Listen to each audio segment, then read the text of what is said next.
I'll show you in the quick and easy way how you can request a payment on PhonePe. Now, from your main home UI here, you can see a couple of options, but the one you want to focus on is the money transfer to mobile number section of the UI, right?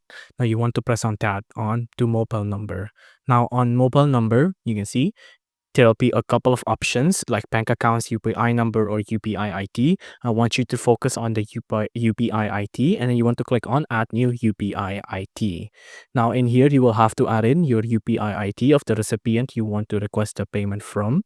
After you add in the beneficiary UPI ID, you can press on verify to see if it works or not. If it works, you will be connected with that user, and then once there, you can go to the chat room, and then you can see you can request a payment of however much you want, and then that's it. You're done. If you want to request 300, of course, put in 300. If you want to request 400, you put in 400, and then you click on the send button. If you enjoyed this video, please do consider liking and subscribing.